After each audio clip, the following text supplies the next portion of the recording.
Olá, tudo bem com você? É uma alegria, mais uma vez, poder conversar aqui no canal com uma pessoa muito especial, uma amiga, a professora Suelen Palombo. Ela já esteve aqui com a gente no canal, falamos aí numa sexta-feira também sobre feminismo, foi a parte um. Agora vamos fazer aqui a parte 2, atendendo a muitos pedidos, inclusive, pessoas que, olha, converse um pouco mais, nós sabemos que há mais conteúdos aí para ser explorados e atendendo então aos pedidos aí, nós organizamos a segunda live com o título O Feminismo e a Revolução Sexual. A Suelen Palombo é professora de História, formada em História, professora da rede pública e também formada em Pedagogia.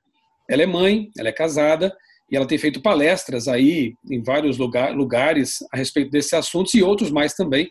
Por isso, é uma pessoa que, como você já viu também na primeira live, tem conhecimento aí para falar sobre o que vai falar nessa ocasião aqui.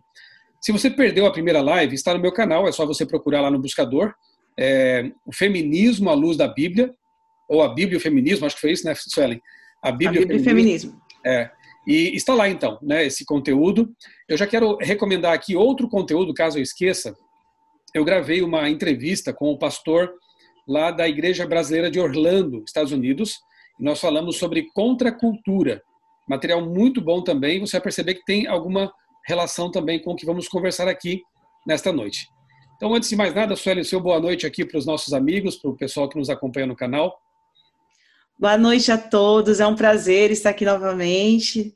Depois daquela nossa live, realmente várias pessoas entraram em contato comigo, tinham dúvidas, né? Então é bom a gente ter um espaço aqui que a gente pode continuar falando um pouquinho sobre esse assunto que ainda gera tanta polêmica, né? E tantas pessoas ainda não conhecem profundamente sobre o que ele diz. Então é um privilégio. Agradeço muito ao seu convite para estar aqui mais uma vez. Inclusive, você participou depois daquela live de uma outra live, né, promovida pela União Sul Brasileira da Igreja Adventista, lá no canal Adventistas Sul. Você e como chama mesmo a sua colega lá que participa? Michele. A Michele. Eu tenho inclusive o livro dela aqui, muito bom. Você e a Michele ali falaram sobre feminismo também, foi uma live muito boa, muito interessante. E você que está nos acompanhando, pode assistir lá no canal Adventistas Sul, da sede sul brasileira da Igreja Adventista do Sétimo Dia. Material muito bom. Aliás, a União Sul tem feito umas lives muito boas ali sobre vários temas aí do momento, né, temas atuais, alguns até polêmicos, mas sempre à luz da Bíblia. Recomendo essa série que trata de identidade. Suelen, antes de mais nada também, antes de entrarmos aqui diretamente no assunto, né, que é o feminismo e a revolução sexual, a gente indicou naquela outra live alguns livros, né? Vários livros, na verdade. Você mostrava aí, eu mostrava aqui também, materiais muito bons, que seria bom as pessoas que querem se aprofundar no assunto lessem também. Hoje temos alguma coisa aí, eu quero indicar um livro aqui pelo menos e uma lição da Escola Sabatina também. Você tem alguma coisa? Quer começar indicando aí por você mesmo? Hoje, além dos livros, eu quero indicar uns documentários, uns filmes, mas eu vou deixar para o longo da live a gente para fazer essas indicações. Agora, de material, né, sobre a revolução sexual, eu acho que a gente tem O Libido Dominante, que é um dos livros, né, dá para ver pela grossura aqui, é um dos livros mais completos assim sobre esse assunto, né? Foi indicado até na live anterior, né? Isso, ele foi indicado. É um livro que é bem denso, assim, mas tem muito material até para você pesquisar. E ele vai falando ano a ano como essa revolução sexual ela se deu, né? Então é um livro bem interessante também. Falamos também na outra live, e eu acho que é um livro que a gente pode, que eu vou até citar ele aqui também, acredito, que é o Porquê o Gênero Importa, que fala um pouco sobre essa diferença, né, entre os homens e as mulheres. Como se dão essas diferenças biologicamente falando. E é um livro bem legal também, ele aborda questões de gênero também, e o autor tem uma sensibilidade muito grande para tratar desse assunto. Eu acho é um livro aí bacana para ser estudado. Que bom. Sobre sexualidade, nós estamos estudando neste trimestre a lição da Escola Sabatina dos Jovens, né? Tem trazido aqui temas muito legais, claro que é apenas uma lição. Maravilhosa. Que bom. Ela não trata em profundidade dos temas, né? Claro, ela fomenta discussões, indica fontes também, né? Mas é um trimestre bem interessante aí que os jovens estão estudando o tema da sexualidade na Bíblia, né? Fica aqui a dica também para você, jovem ou não, que queira acompanhar o conteúdo, o material, no site da lição, que é o contextobiblico.com.br, contexto com M, é uma brincadeira com o nome mesmo, né? Com o texto. Então, contexto com M, bíblico.com.br, você encontra materiais adicionais, inclusive vídeos, podcasts, comentários da editora da lição, que é a jornalista Agatha Lemos. Então, material bom aí também para a moçada, né? Quero indicar aqui para os que leem inglês o livro Cynical Theories. Até uma brincadeira no título aqui, veja, né? Critical Theories, eles riscaram critical, que seria a teoria crítica, né? E colocaram ali os cínicas, né? Teorias cínicas. É um livro bem interessante. São dois jovens autores, deixa eu mostrar aqui a foto deles para vocês. Aqui. Eles não são assim necessariamente religiosos, não é um livro de crente, né? Como se diz, né? Não são religiosos, são influenciadores, são estudantes de temas culturais. A Ellen Pluckrose, ela é uma escritora, né, de cultura, palestrante também, editora de uma revista nos Estados Unidos, e o James Lindsay, ele é matemático e também estudante de física. Olha que interessante, né? Olha só. A dobradinha aqui, né? E só para você ter uma ideia, Suelen e amigos que estão acompanhando aqui, a editora é a Peachstone. Depois eu mostro de novo a capa para vocês. Fala sobre pós-modernismo e a revolução do conhecimento e o poder. Pós-modernidade, ou pós-modernismo, né, aplicado, criando uma verdadeira opressão. Uma teoria pós-colonial, interessante esse capítulo também. Teoria queer, não sei se a gente vai tocar nesse ponto aqui hoje também, né? Eles falam aqui num capítulo especificamente sobre isso. E por aí vai, né? Questão de racial, feminismo e um bocado de coisa. Tá aqui, então, quem tiver interesse de ir atrás, né? Cynical Theories, um bom livro, é uma leitura agradável para aqueles que tiverem interesse aí. Na última live, eu quero agora fazer aqui pedir desculpas, né? Porque a gente falou o tempo todo assim, olha, você está vendo essa foto aqui e tal, e infelizmente na edição acabei esquecendo de colocar as fotos, né? Então, para me redimir desse lapso aí naquela ocasião, e já aproveitando que sai para fazer um pequeno resumo aí do que nós vimos na primeira live, que está no canal, né, gravada ali, eu vou mostrar para vocês as fotos, então, as famosas fotos que foram citadas. Eu coloquei, né, à disposição aqui no meu blog, outraleitura.com.br. O título é Seneca Falls, o berço do feminismo. E aqui estão as fotos, então, eu vou dar uma aumentadinha aqui nelas para você vê-las. Logo na parede ali daquela igreja metodista, está essa placa aqui. Aqui está, né? Então, nesse local aqui, nessa capela wesleyana, foi, então, ocorreu, né, a primeira convenção dos direitos das mulheres, né? Mundial, né? Então é um marco realmente, é um monumento realmente aí aos primórdios do feminismo, né? Então está ali a data, né? Julho de 1848. Nós até conversamos rapidamente ali sobre essas coincidências históricas, né, Suelen, né? Do Manifesto Comunista publicado nesse ano, do início do Espiritismo moderno também nesse ano, o livro de Darwin, né? Começa a ser esboçado em 44. Isso, né, o Espiritismo lá em Hydelsville, né, em 1848 também. Enfim, várias coincidências, assim, né? E ali está a Elizabeth Cady Stanton, né? Você falou dela bastante na última live, né? Quem quiser conhecer mais, está lá. Questão do voto. Aí está a placa, né, marcando realmente, né, a primeira convenção para os direitos, sobre os direitos da mulher, né? 1848. Aí está uma foto um pouco mais, né, ampla para você ver a igreja wesleyana, né, como eu disse, como diz a placa lá, que se tornou um museu, né? Ali dentro tem fotos, tem livros, tem esses souvenirs aí, né, também para comprar. Eu tirei essa foto lá logo na entrada tem uma banquinha ali. Eu estive em 2014 lá pesquisando lugares históricos da Igreja Adventista. E como estávamos próximos ali de Seneca Falls, aproveitamos para passar e conhecer, né, esse local aí histórico, né? Aí estátuas, né, de pessoas daquela época. Olha algumas fotos aí na parede que são bastante reveladoras também, né? Para você ver que o movimento tinha mistura de outras coisas também. Aí está, né? Não era só direitos da mulher, né? Nós falamos sobre isso também na última live. E aqui é um museu interessante, né? Dá para conhecer bastante coisa sobre a história aí. Aqui eu vi algo também que me chamou a atenção nesse painel. A Bíblia, deixa eu mostrar a placa aqui, um pouco maior. Você pode ver o texto ali, inclusive. combater o espartilho, foi uma coisa boa isso aí, né? Porque realmente era algo que causava problemas sérios, né, de saúde nas mulheres. Sim. Aqui está, né? A Bíblia Feminista da Elizabeth Cady Stanton, né? Em que ela faz uma divisão, uma dicotomia, né, entre Gênesis 1 e 2, e ela acusava então os pregadores que na ótica dela eram machistas, que só enfatizavam Gênesis 2, que segundo ela mostrava a mulher de forma inferiorizada, e ela procurava então enfatizar Gênesis 1, que segundo ela coloca homem e mulher como iguais. Mas na verdade não há nenhuma dicotomia, né? O autor é o mesmo e o propósito ali é que é diferente. No Gênesis 1 é um relato panorâmico de toda a criação, né? Começando com o primeiro dia e indo até o sétimo, o sábado. Em Gênesis 2, Moisés dá uma ampliação no sexto dia. E ele então destaca a criação do homem e da mulher. Não, como foi, né?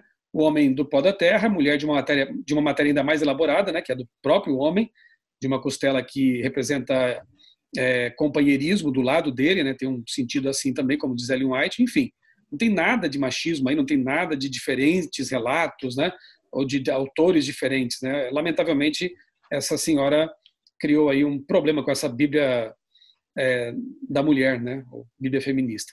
Então, acho que foi... bem na primeira onda, né? A gente chama esse período de primeira onda do movimento feminista. Você já percebe, né? Toda essa corrente que traz esse pensamento antipatriarcado, né? Antibíblico. Ela considera a Bíblia um mito, né? E ela chega a dizer, inclusive, que não fazia bem as pessoas estarem entrando em contato com a Bíblia, por conta desses assuntos, né, ligados à condenação, à fé, ao inferno, todas essas questões que a gente sempre debate, o estudo da Bíblia, ela falava que aquilo nem fazia bem. Então, a gente já sente mesmo, dentro do movimento das sufragistas, esse combate à Bíblia. O que é curioso, né, Suelen, perceber que todos aqueles movimentos paralelos nas datas, né, eles têm basicamente o mesmo intento, né? Ou pelo menos teve a mesma consequência. No caso do darwinismo, que nasce nessa época aí também. Ele ataca Gênesis 1, né? O relato da criação, ali onde estão os conceitos de casamento, de sábado, de origem, né? De natureza humana, de mortalidade, tudo isso está ali, né? O marxismo, de alguma forma, também acaba atacando, né?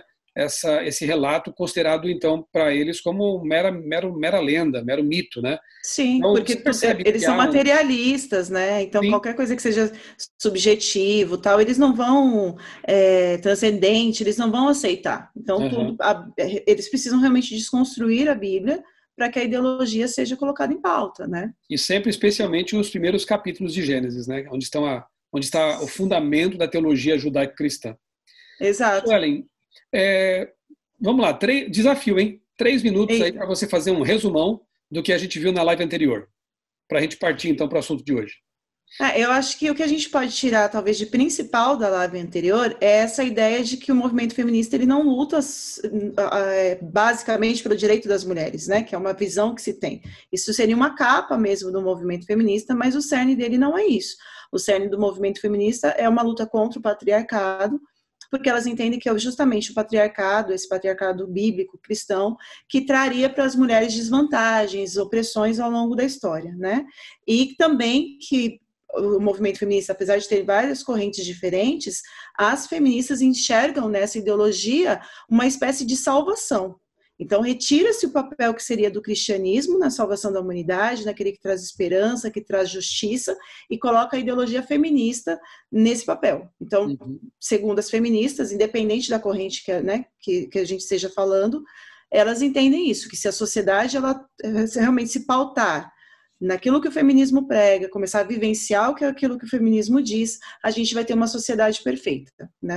Ou quase perfeita. Então, basicamente é isso, e a gente falou muito sobre essa questão, que é muito difícil você conciliar, apesar da gente ter aí uma das vertentes, seria o feminismo cristão, é muito difícil você conciliar os dois pensamentos, sem pelo menos não tirar ali o que nós entendemos da Bíblia como sendo a palavra de Deus e acreditar nela exatamente como ela está escrita. Você precisa desconstruir a palavra de Deus, a Bíblia, para que você se diga feminista e cristão.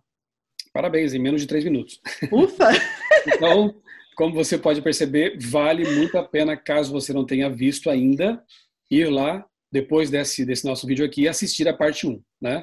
Tem muita coisa boa ali, foi uma conversa bem legal e bem apreciada, inclusive. Muitas pessoas deram aí um retorno para a gente positivo e eu fico feliz com isso, né? Mas vamos lá então, Suelen. Feminismo e revolução sexual, né? Primeira pergunta é a seguinte, vamos começar pelo começo, né? O que é essa tal revolução sexual?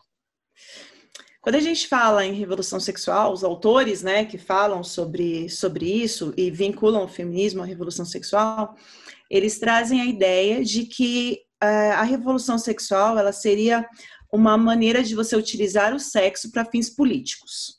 Então, seria mais ou menos o seguinte, o sexo se tornaria um mecanismo de controle social. Né? Não, a gente não está falando necessariamente dos pecados que as pessoas cometem, né, como o cristianismo enxerga, dos problemas sexuais, mas a gente está falando de usar, né, essas falhas humanas em alguns momentos, né, no que se diz respeito à sexualidade, para você controlar as pessoas. Seria mais ou menos o pensamento de que uma vez que essas pessoas estão tão envolvidas com a liberdade sexual, elas acabam se tornando alvos fáceis, realmente, de serem manipuladas.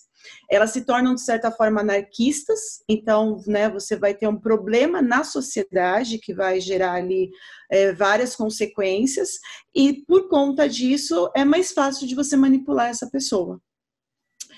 Quando a gente olha para isso, né, e autores como, por exemplo, né, o autor de Libido Dominante traz esse pensamento, a Ana Carolina Campagnolo também fala sobre isso, né, que é um livro que a gente também indicou na live anterior, mas quando a gente fala sobre isso, quando eles falam baseando realmente na questão política, ou social, mas a gente consegue também ter essa mentalidade ao estudar a própria Bíblia, né? E ver como a pessoa, uma vez que ela esteja tão envolvida com o que eles chamam de liberdade sexual, né? A gente sabe que não é uma liberdade.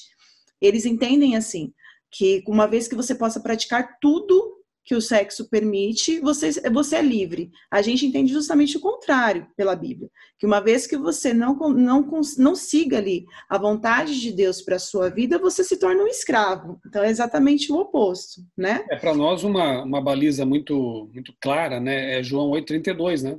Conhecereis a verdade para nós é Jesus, é a Bíblia, Exato. Né? E ela os libertará. Vocês conhecerão e ela os libertará. Então, a libertação pro cristão é fazer a vontade daquele que nos criou para ser livres, segundo os ditames do Criador, né?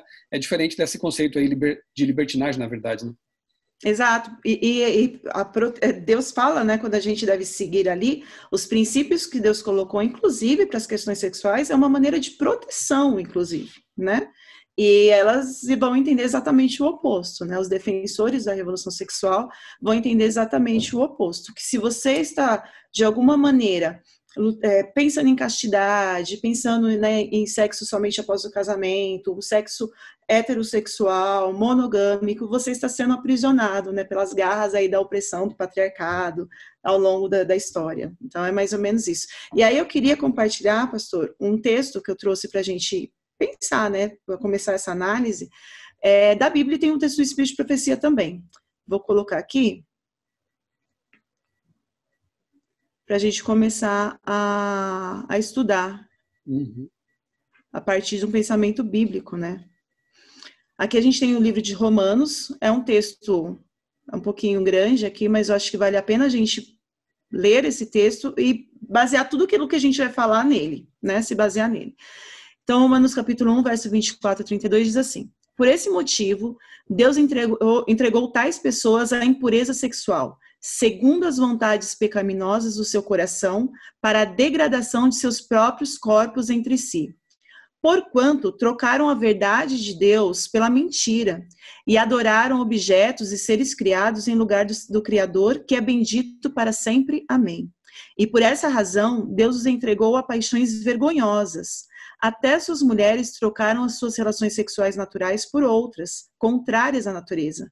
De igual modo, os homens também abandonaram as relações sexuais naturais com suas mulheres e se inflamaram de desejos sensual uns pelos outros. Deram então início à sucessão de atos indecentes, homens com homens, e por isso receberam em si mesmos o castigo que a sua perversão requereu. Além do mais, considerando que desprezaram o conhecimento de Deus, ele mesmo os entregou aos ardis de suas próprias mentes depravadas, que conduz a praticar tudo o que é reprovável. Então, olha como essa sociedade se tornou agora. Então, tornaram-se cheios de toda espécie de injustiça, maldade, ganância, depravação. Estão empanturrados de inveja, homicídio, rivalidades, enganos e malícia. São bisbilhoteiros, caluniadores, inimigos de Deus, insolentes, arrogantes e presunçosos. Vivem criando maneiras de praticar o mal, desobedecem aos pais, são insensatos, desleais, sem amor e respeito à família, sem qualquer misericórdia para com o outro. E apesar de conhecerem a justa lei de Deus, que declara dignos de morte todas as pessoas que praticam tais atos, não somente continuam fazendo, mas ainda aprovam e defendem aqueles que também assim procedem. Então, olha como esse texto, ele mostra que uma vez que você se entregue às paixões, né, sexuais, você gera depois uma série de outros problemas. Então, nisso, o texto se parece muito com essa visão desses autores que falam da revolução sexual como uma forma de controle realmente social, porque as pessoas se tornam completamente presas fáceis, porque elas não conseguem mais se dominar, né? E aí sim vem uma série de outros pecados, de outros problemas vinculados a essa paixão realmente sensual ou sexual, né?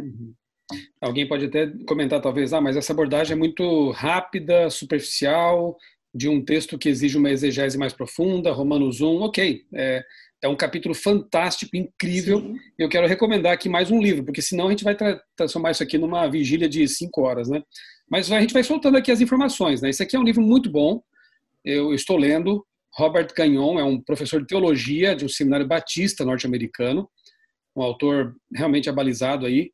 A Bíblia e a prática homossexual. No capítulo 4 aqui desse livro, ele trata desse tema, né? Romanos, ele faz uma exegese profunda de Romanos capítulo 1.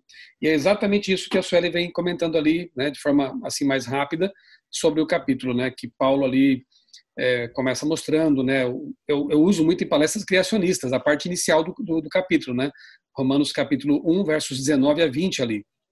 Mas quando as pessoas se voltam, dão as costas para esse Deus Criador, para o plano dele, para os propósitos dele, as consequências estão descritas também nesse capítulo, né, que são muito, muito tristes ali. Ok. Exato. Tem mais um texto, pastor, que eu queria também compartilhar, por favor, que é um texto do Espírito de Profecia. De Ellen White, então, vamos lá. De Ellen White, que fala o seguinte, vamos passar aqui. Aqui está no livro Mente, Caráter e Personalidade, um livro que eu gosto muito também, que eu acho que vale muito a pena quem não leu ainda ler, né? Todos eles. 2 volumes, né? Tremendo. 2 volumes, isso. E ela fala assim, as constantes tentações de Satanás destinam-se a enfraquecer o governo do homem sobre o próprio coração, a abalar o seu poder de domínio próprio. Ele leva o homem a romper os laços que o ligam ao Criador em santa e feliz união. Então, uma vez desligado de Deus, a paixão alcança o controle sobre a razão, o impulso sobre os princípios, e ele se torna pecaminoso em pensamento e ação. Perverte-se-lhe o juízo, o intelecto parece debilitado, e ele precisa restaurar-se para si mesmo mediante a restauração para com Deus, tendo uma correta visão de si próprio à luz da palavra de Deus. Então, quando você perde realmente o domínio próprio por conta, né, das paixões, Satanás ele pode fazer o que ele quiser ali com você. E eu acho que o reflexo da nossa sociedade é exatamente esse hoje. Quando nós ligamos um jornal e a gente percebe o que tem acontecido dentro das próprias famílias, no que diz respeito a essas questões sexuais, a gente olha e fala assim, olha, realmente Satanás tem tido êxito. Então, temos que entender um pouco sobre esse assunto, né? O mundo é o palco do grande conflito, né? E a Bíblia diz que o mundo jaz no maligno. Então, não podemos ser tão ingênuos assim de achar que todas as coisas são neutras e não estão envolvidas no grande conflito, né, Suelen? Com certeza. A gente consegue encontrar na Bíblia, já que falamos da Bíblia já de início, a gente consegue encontrar na Bíblia, Suelen, algum exemplo desse tipo de pensamento aí na prática? Sobre a revolução sexual, né? Os autores, por exemplo, a própria Ana Carolina Campanholo, ela traz uma abordagem assim, eu achei muito interessante. Por exemplo, quando a gente olha para Sansão e Dalila, né? Porque Sansão, ele tinha ali toda uma função dentro do povo de Deus, era um juiz ali, né? Tinha uma responsabilidade muito grande, mas as paixões, né, de Sansão a maneira como ele lidava com assim, os seus desejos foram corrompendo a vida de Sansão totalmente. Quando chega Dalila, o que acontece? A gente tem um grupo ali, né, que eram os filisteus, querendo derrotar Sansão, não sabiam como, não conseguiam fazer isso, então eles usam uma mulher que começa a seduzir Sansão, e ele fica tão cego de paixão por ela, que entrega ali, né, a gente conhece a história bíblica, que revela ali o seu segredo. Então foi um uso, de certa forma, político daquilo, né, de um poder tentando, de alguma maneira, usar o sexo ali para retirar ali vantagens, né? No caso ali de Sansão. A gente tem também a história de João Batista, né? Que é ali a gente tem uma mulher que dança para ele ali, né? E quando ela dança, ela seduz ali Herodes, e ele acaba cedendo ali, falando para ela, olha, você pode pegar ali metade do meu reino, se você quiser. Então ele fica tão cego de paixões ali, né, por Salomé, que ele acaba falando, olha, se você quiser levar metade do meu reino, você leva. E ela pede o quê? Ela pede a cabeça de João Batista, né? Já até vi o livro que você pegou e é exatamente essa referência, que eu achei muito interessante também da autora. Deixa eu abrir aqui o áudio, inclusive ilustra a capa, né, do livro da Ana Carolina, que é a cabeça de João Batista na bandeja, né? Isso. Ela chega a falar que Salomé foi a primeira feminista a pedir a cabeça de um cristão, né? É interessante a abordagem que ela faz sobre isso. Ok, agora, Suelen, o que o feminismo, vamos tratar agora assim de uma forma mais direta, né? O que o feminismo tem a ver com tudo isso, com essa revolução sexual? Para algumas feministas, inclusive, não existe diferença entre o feminismo e a revolução sexual. Os dois seriam a mesma coisa. E aí a gente tem que ver, né? A gente fez isso na live anterior e eu acho que a gente pode fazer agora também, ver as próprias feministas falando sobre isso, né? Então aqui, ó, né? O lugar de fala, exatamente. Então aqui a gente tem a Kate Millett, né? Que ela é uma das principais autoras do feminismo de segunda onda, e ela fala assim, ó, o feminismo é a formulação completa e satisfatória dos fins da revolução sexual, e somente essa revolução poderia acabar com a instituição patriarcal. Então vamos lembrar, né, da questão da história, assim, a gente tem a revolução sexual, ela tem início, a gente vai até falar um pouco sobre isso mais no decorrer da live, mas ela já vai ter início ali no século XVIII, vindo com todo aquele pensamento iluminista, né, ali no momento da Revolução Francesa também. Então você já vai ver esse assunto da revolução sexual sendo tratado ali no século XVIII já. Mas quando chega na segunda onda do movimento feminista, que começa ali a partir de 1960, esse assunto é jogado no ventilador, realmente, assim, sabe? Então, as mulheres, as feministas, as teóricas do feminismo, elas vão começar a defender que a única maneira de você realmente acabar com o patriarcado, que segundo elas é, né, fonte de opressão das mulheres, é você trazendo essa liberdade sexual. Então, o pensamento, né, essa ideia da mulher, que ela espera, né, o casamento, aí ela se casa, ela se relaciona com o homem ao longo da sua vida inteira, para elas era uma maneira de opressão. E por que uma maneira de opressão? Porque elas olham ali para os problemas, para os homens, e elas vão fazer uma crítica, né, a questão de como os homens, ao longo da história, eles sempre tiveram essa liberdade sexual, e essa liberdade não era concedida às mulheres. Então, para um homem, se ele fosse promíscuo, tudo bem. Em compensação, para a mulher, não.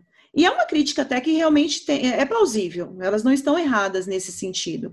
O problema é que ao invés de você tentar elevar, né, a moral do homem aos patamares cristãos, porque vamos lembrar que isso eu acho lindo da Bíblia, a Bíblia ela não separa homem e mulher nisso.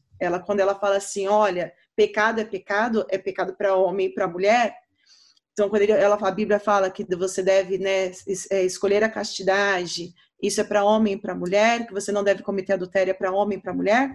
Mas então elas olham aquilo, ao invés de elas tentarem elevar a moral dos homens, elas vão rebaixar a das mulheres. Então, a segunda onda do movimento feminista é a onda que vai trazer o pensamento do aborto, É a onda que vai dizer que as mulheres elas devem ter relação sexual com quem elas quiserem, quando elas quiserem, aonde elas quiserem, que vai falar sobre o momento da pílula anticoncepcional, né? Então a gente tem a pílula anticoncepcional ali realmente na década de 60, junto com a segunda onda do movimento feminista.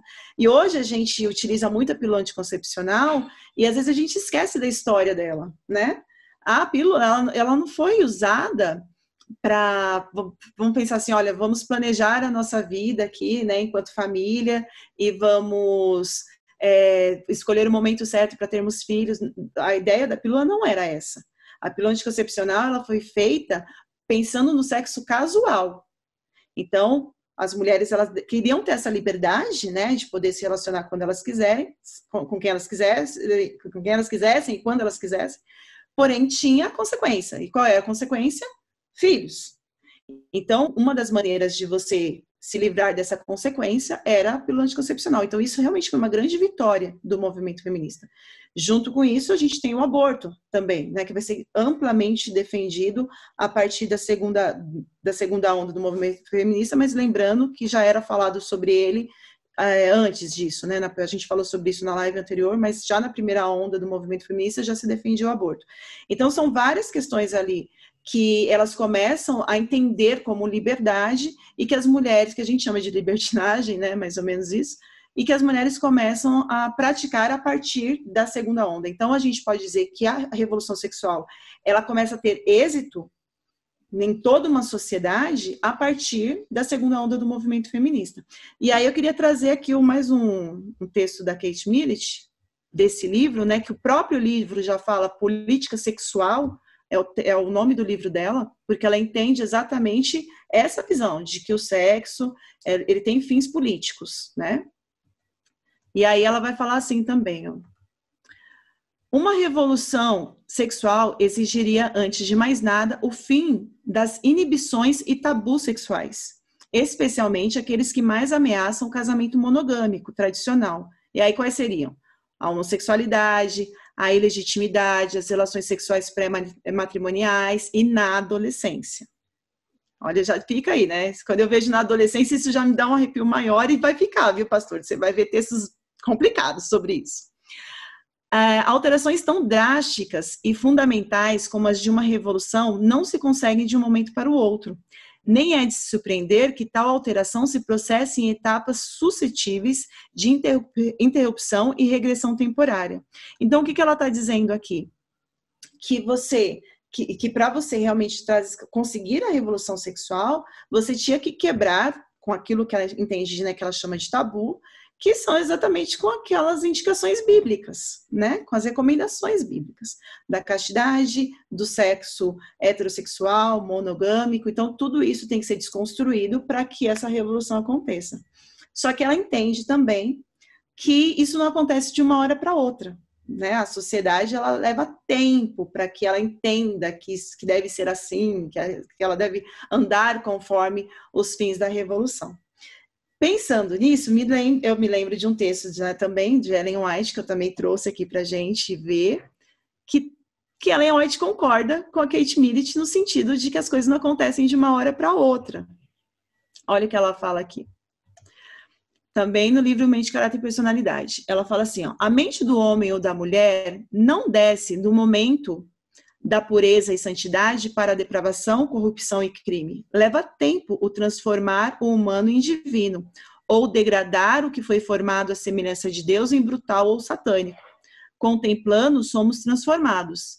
Embora formado em semelhança de seu Criador, pode o homem educar a mente de forma que o pecado que ele odiava tornar-se-lhe agradável. Deixando de vigiar e orar, deixa ele de guardar a cidadela, o coração, e se entrega ao pecado e ao crime. A mente é aviltada e é impossível erguê-la da corrupção, enquanto ela é ensinada a escravizar as faculdades morais e intelectuais, pondo-as em sujeição e grosseiras paixões. É um texto que eu acho que tem muito a ver com o que a Kate Millett fala, né? Não é da noite para o dia que você passa a entender que aquilo que você compreendia como errado, como pecado, como profano, agora você entende que é moral, que é lícito, que é bonito. E que se a gente pensa... Isso quase faz lembrar aquele fenômeno lá estudado que é chamado de janela de Overton, né? Como a opinião pública pode ser também manipulada aos poucos, né, sendo conduzida aos poucos, paulatinamente, de um extremo para outro, do extremo da negação, da rejeição, até o extremo da aceitação, né? Isso acontece também no âmbito pessoal, né? E como diz Ellen White, aí, concordando nesse ponto apenas, né, com a Millett, é assim, né? É aos poucos. E lá na frente, alguns poderiam se surpreender caso saltassem no tempo, né? Mas como vão sendo, assim, devagar e sempre, né, condicionados, acabam aceitando, se não estiverem atentos para a coisa, né? Exato, são doses homeopáticas, né? E aí você vai pegando. Uma das coisas que a gente percebe é que a educação ela tem uma função muito importante, né? Para qualquer ideologia.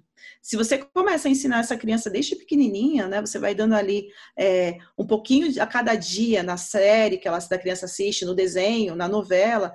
Realmente, quando você começa, quando você vai ver, ela já entendeu aquilo como normal e está praticando. E o que a gente vive hoje, no ano de 2021, foi exatamente o que foi traçado lá na segunda onda do movimento feminista, que causava estranheza para a maior parte da população, mas que hoje a gente vive tranquilamente, nem percebe, né? Que realmente foi construído, foi planejado aquilo. Que eu acho que é o maior problema, a gente viver as coisas sem entender que não é a nossa mente que entende isso como certo, porque apareceu no meu cérebro. Mas é que isso foi realmente inculcado, embutido em nós, né?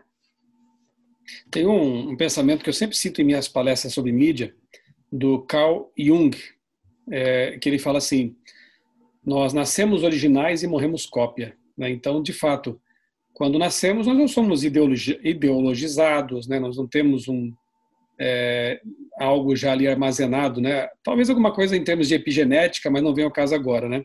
À medida que nós vamos crescendo e tendo contato com a cultura, com a mídia, com as produções culturais, com a escola, isso que era original passa a ser cópia, né? Por isso a importância daquela frase que você destacou em vermelho na citação de Ellen White: somos transformados pela contemplação. O que contemplamos mais? A palavra de Deus, os valores eternos de Deus, que são imutáveis, ou essa cultura cambiante, líquida, né, que nos rodeia e que pode, claro, e tem competido, né, com as verdades eternas de Deus? Nós não somos capazes de não ser influenciados, mas nós temos liberdade para escolher o que vai nos influenciar. Isso sim. Exato. Agora, Suelen, professora Suelen, todo o movimento feminista defende essas pautas que você descreveu aí? Olha, a gente vai ver algumas autoras que falam algumas coisas ali como pedofilia, incesto, que até chocam.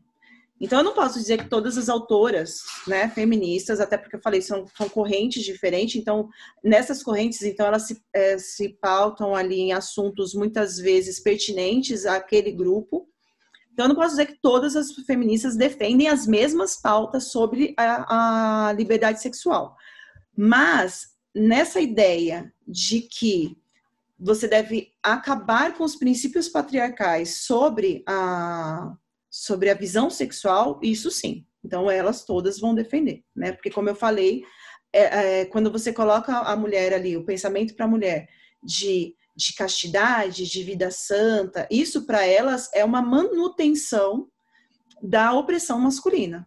Então, a gente viu muito isso, né? Elas, na primeira live, fica a dica aí para o pessoal assistir, mas elas vão ser contra a ideia, né? Assim, grande parte delas, contra a ideia do matrimônio, contra a ideia da maternidade. Então, várias vão falar sobre esse assunto.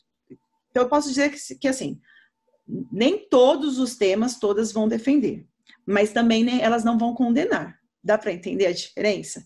Quando a gente pega, por exemplo, a questão do aborto, você vai ver que muitas vão falar isso.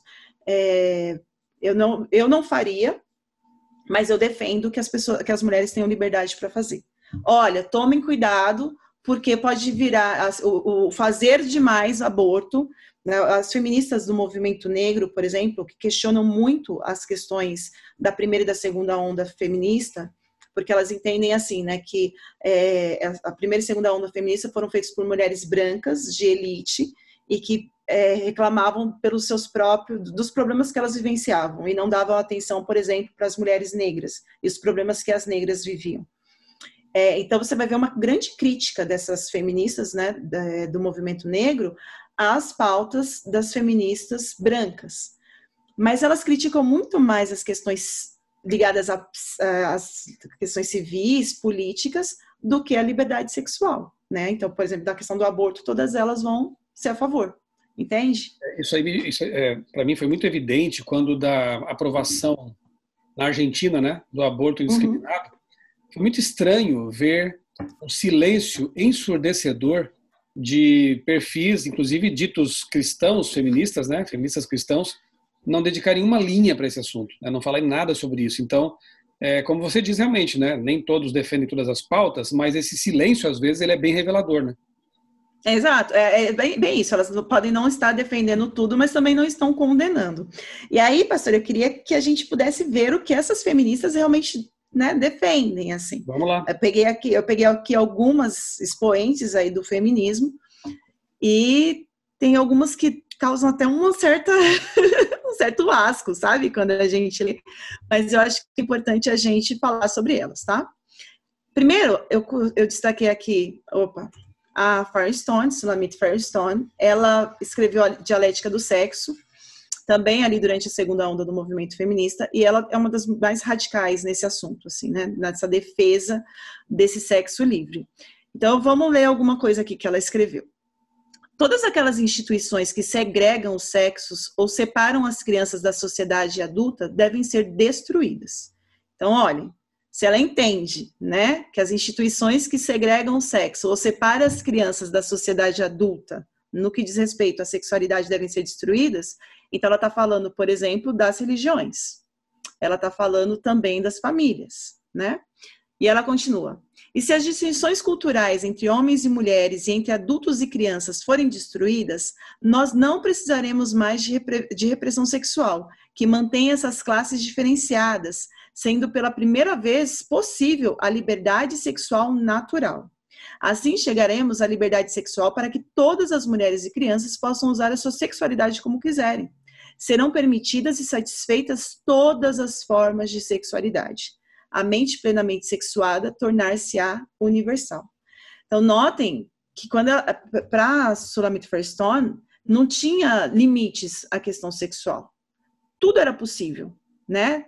Porque é natural, o sexo é natural, então, sendo natural, você pode fazer o que você quiser, da maneira que você quiser, inclusive colocando crianças nisso. Então, para ela, não existe pedofilia. E ela deixa isso muito claro nos escritos dela. Ó, deixa eu ver se eu coloquei mais algum texto dela. Não. Mas para a Firestone, por exemplo, no livro dela, ela vai falar, pastor, chega a ser até meio, assim, asqueroso quando a gente começa a ler, que quem deveria, por exemplo, iniciar a vida sexual de uma criança deveria ser a própria mãe. A mãe deveria fazer isso, né? Então, ela vai falar ali sobre o incesto, por exemplo, para ela não existe incesto. E ela começa a detalhar, é difícil até de ler, porque ela vai falar que, por exemplo, você só tem que tomar cuidado com a questão biológica do corpinho da criança, né? Por conta da penetração e para que, de alguma maneira, não cause ali maiores problemas para a criança, né, no ato sexual, mas é tudo muito escancarado para essa feminista, sabe? E realmente não existe limites no que diz respeito ao Shulamit Firestone sobre o sexo. Tudo deveria ser liberado. Então ela vai falar sobre a masturbação, por exemplo, né? E a outra defesa que a segunda onda do movimento feminista vai trazer, que é essa visão de que a masturbação de alguma maneira faz bem, né, às pessoas, e ela vai falar sobre essa vida, essa libertinagem sexual com vários homens, com várias pessoas diferentes. Então, ela é uma grande expoente, uma das principais expoentes da revolução sexual. Complicado, né, quando a gente vê esse tipo de texto e sendo defendido com tanta naturalidade. E não é só a Firestone, por exemplo, que fala do incesto, ou que fala sobre a pedofilia. A Simone de Beauvoir também. Inclusive, eu acho que eu comentei isso na primeira live, a Simone de Beauvoir, ela reclama quando alguns pedófilos são presos, eles foram presos porque estavam molestando meninos de 12, 11 anos, alguma coisa assim, e eles foram presos porque também divulgavam esse material, então eles molestavam as crianças e depois tiravam fotos e divulgavam. E a Simone de Beauvoir, ela vai achar um absurdo, ela vai chamar de tabu você se preocupar com essa idade, né, de um sexo com essa idade. Ela também tinha ali as amantes dela, que eram menores de idade, eu falei sobre isso na live anterior, que ela levava para o seu amante, o Sartre. Então, a defesa da pedofilia, a gente vê em vários expoentes do movimento feminista, não é só da Sulamita. E aí a gente tem mais alguns textos aqui, pode falar, pastor. É complicado, né? Você tem mais texto para mostrar ainda, Suelen, sobre esse aspecto? Tenho, vamos lá. Tem mais alguns aqui. Prepara o estômago aí, então, né? É aqui, ó. Achei que eu não tivesse colocado os textos. Aqui, ó. Também é da Firestone. Depois de muitas gerações de vida familiar, nossas estruturas psicossexuais podem ser tão radicalmente alteradas que o casal monogâmico se tornaria obsoleto. Olha a ideia, né? O que ela quer fazer com um casal monogâmico. Que ele deixe de existir.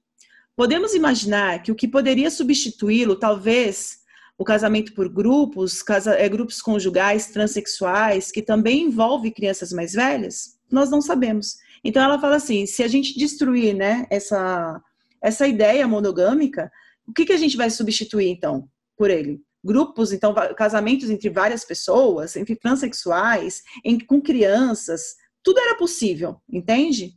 E ela continua, se a criança pode escolher se relacionar sexualmente com adultos, inclusive se ela deve escolher a sua própria mãe genética, não haveria nenhuma razão a priori para que ela rejeitasse os avanços sexuais, ela chama de avanços, porque o tabu do incesto teria perdido a função. O tabu das relações adulto e criança homossexual desapareceria.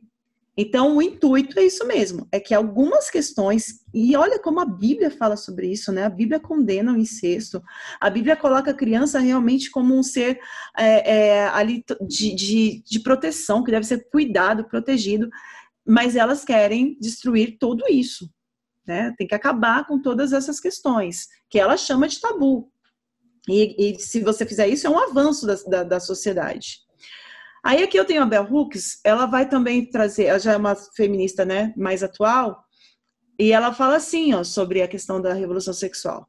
Algumas vezes é difícil saber quem veio primeiro, o movimento pela libertação das mulheres ou a libertação sexual. Para algumas ativistas, eles aconteceram ao mesmo tempo, misturando-se um com o outro. Ou seja, tanto a Kate Millett como a Bell Hooks, ela fala que revolução sexual e feminismo é a mesma coisa. Então, isso não é uma visão antifeminista, né? As antifeministas que querem colocar ali o feminismo como algo demoníaco, diabólico, elas falam isso. Não, as próprias autoras dizem que revolução sexual e feminismo é a mesma coisa. E a Bell Hooks, ela vem falando sobre o aborto. E ela fala assim, eu citei até esse texto, né, na live anterior, e ela fala assim, ó, a mulher não pode ser anti-aborto e defensora do feminismo. Então, aqui, pastor, por essa frase dela, já tem que entender, menina que está assistindo a gente, ou rapaz que está assistindo a gente. Não dá para você ser cristão e feminista. Não tem como, entendeu? Porque ela deixa muito claro, não tem como você ser anti-aborto e, ao mesmo tempo, ser defensora do feminismo. E ela fala sobre isso, na questão do aborto, dizendo o seguinte, ó, tá no livro da Bell Hooks, o livro, daqui a pouco eu lembro o nome, deu um branco agora. Ela fala assim, antes que pudesse haver qualquer igualdade de gênero em relação ao amor livre, mulheres precisavam ter acesso garantido aos métodos contraceptivos seguros e eficientes ao aborto. Estava claro para nós que não poderia haver qualquer libertação sexual genuína para as mulheres e homens sem melhores e mais seguros métodos contraceptivos, sem o direito ao aborto seguro e legal. Então, não tem como você pensar numa revolução sexual, na liberdade da mulher, sem você dar a ela o direito ao aborto. Por isso que você vai pegar mesmo lá a feminista que é cristã, que se diz, né, ou se diz feminista, ou se diz cristã, e você vai ver que ela não vai poder falar contra, porque isso é muito forte dentro desse movimento. A escolha pelo aborto, de você falar, olha, o corpo é da mulher, então a mulher decide, isso é muito forte dentro do movimento feminista. E então ela diz, olha, só é possível a revolução sexual acontecer se você realmente permitir o aborto, né? E aí a gente percebe que o que elas têm lutado tem dado resultado, né, pastor? Porque países, aqui ó, tem uma imagem, por exemplo, né, do dia que aprovaram o aborto na Argentina. Olha a emoção, né? Essa imagem chama atenção para mim pela emoção dessas mulheres em verem essa aprovação acontecendo. Só que ninguém fala, isso ninguém cita, os traumas que um aborto traz para a vida de uma mulher. Isso ninguém comenta. Que ela vai carregar esse sentimento para sempre. A menos que ela esteja muito envolvida realmente na militância, e como eu comentei, a militância se torne a sua nova religião, caso contrário, ela vai sofrer por conta disso, né? Traumas. Mas isso o movimento feminista ele não fala sobre isso, né? E aí eu comentei que eu queria recomendar alguns filmes, né?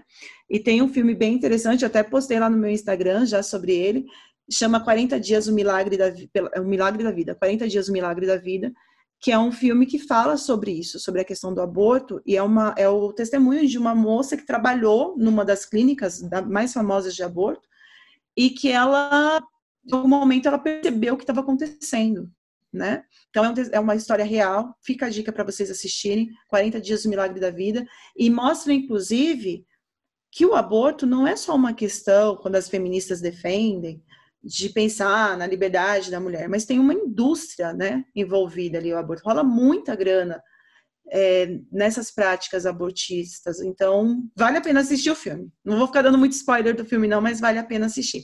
E aí eu queria só, ainda para a gente terminar esse assunto, só trazer o comentário de uma outra feminista que é muito famosa. Ela foi responsável pela primeira revista feminista, também ali na segunda onda, que é a Gloria Steinem, e ela fala assim, ó: mulheres que não desejassem uma gravidez talvez pudessem induzir abortos espontâneos.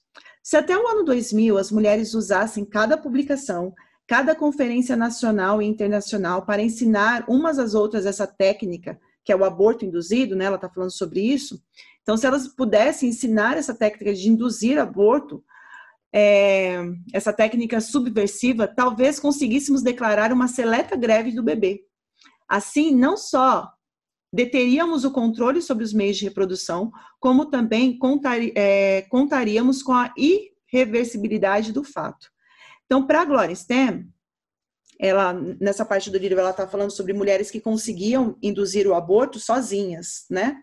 Então, a ideia dela era o seguinte: se elas conseguissem ensinar, usando cada conferência, cada revista, né, cada momento que a mulher fosse falar, e ela conseguisse ensinar essas técnicas abortivas para as outras mulheres, ninguém mais conseguiria se controlar o aborto, porque você não dependeria só de uma clínica, e isso seria positivo.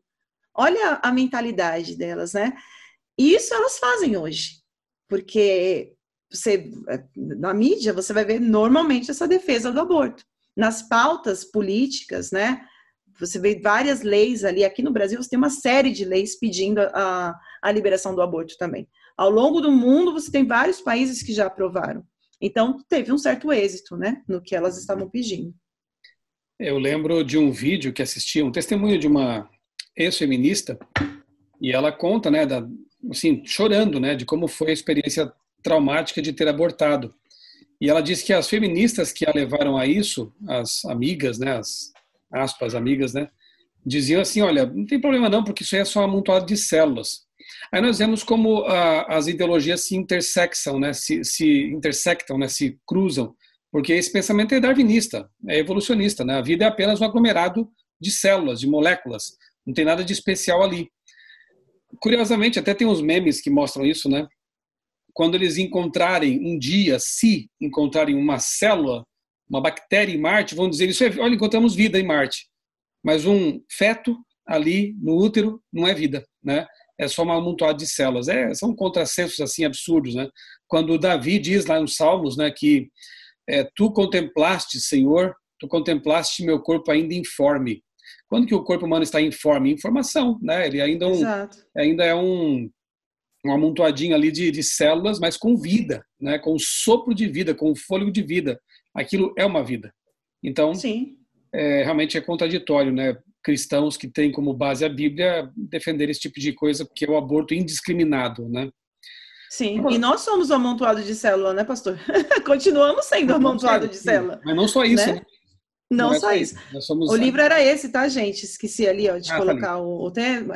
O Feminismo é para Todo Mundo é um dos livros mais lidos aí entre as feministas, né? Tá lá na lista, acho que dos Uhum. 10 mais lidos da Amazon. Então, Ótimo. só para colocar referência certinho.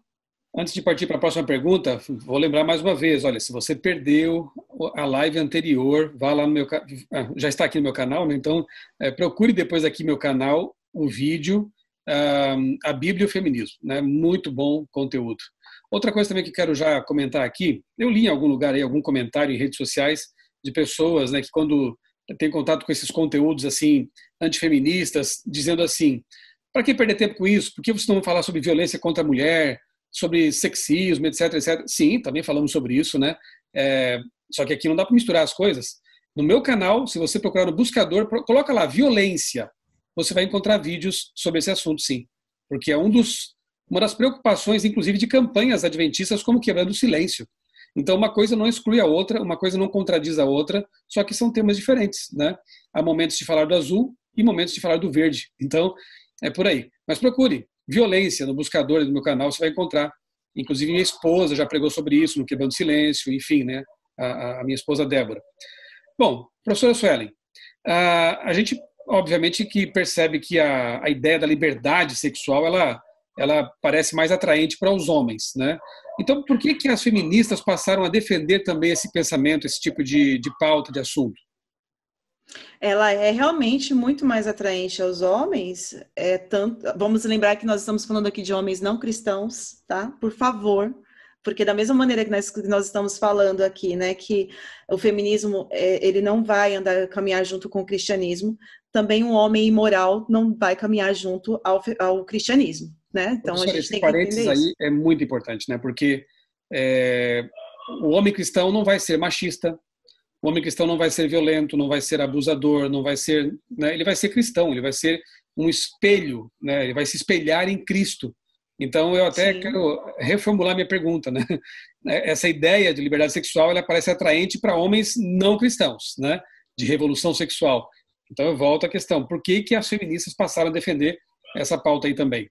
Sim, deixa eu só fazer um comentário também, pastor, que veio aqui na minha mente, até né, por essas questões que o pessoal levanta. Vocês estão falando de feminismo, mas não estão falando, né, sobre o quanto as mulheres sofrem e tal. E você falou perfeitamente, né? Tem momentos para tudo, depois a gente pode vir só para falar disso, né? Mas a pauta é outra, porém tem uma coisa interessante também.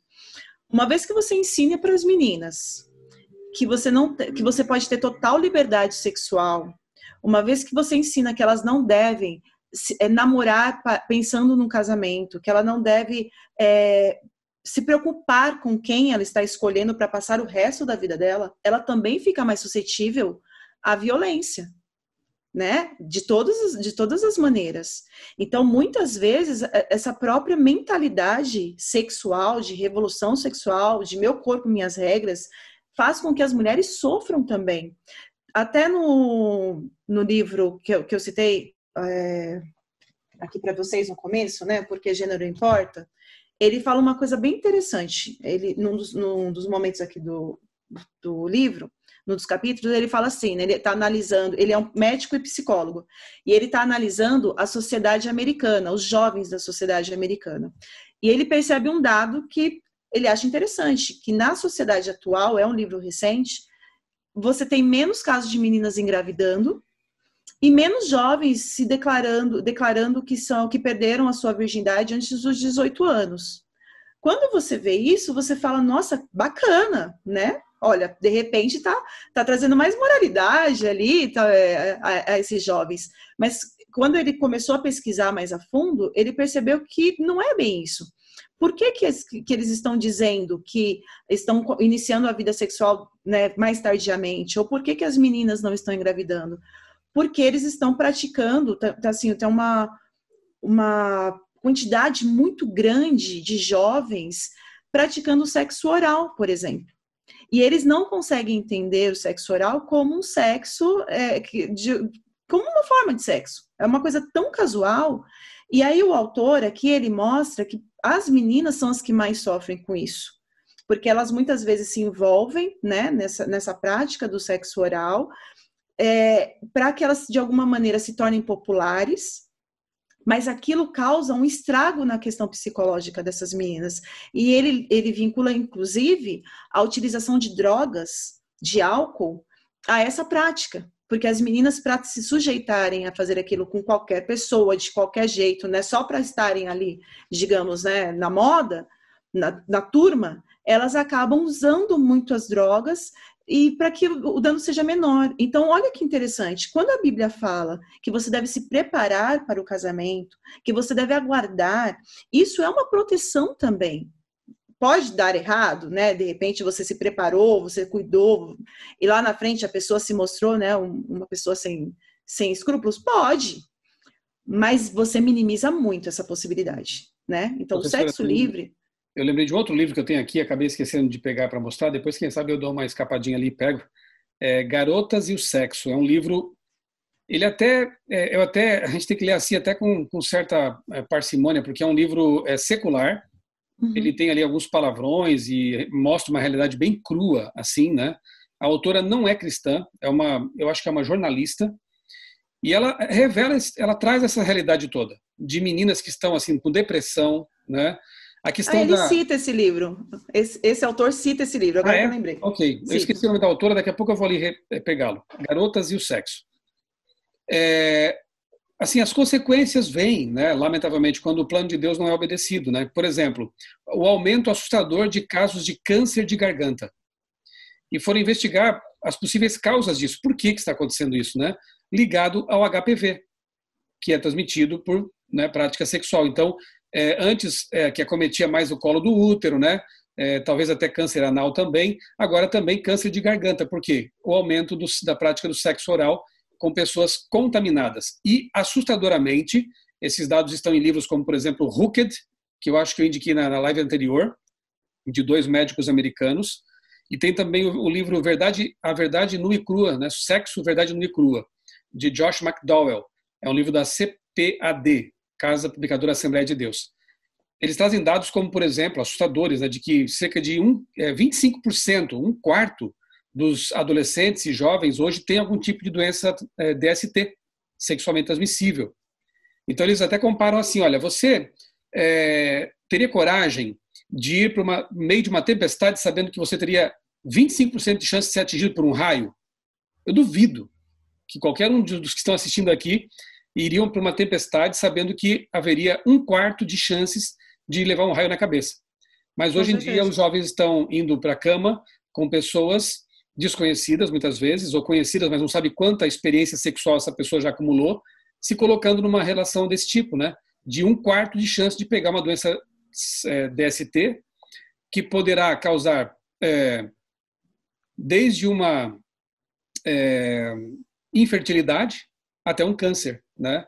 Então são questões assim muito sérias que devem ser levadas em consideração e que às vezes a mídia, né, não trata disso. Ela glamoriza o sexo casual, o sexo responsável, mas coloca embaixo do tapete as consequências físicas e psicológicas desse tipo de comportamento.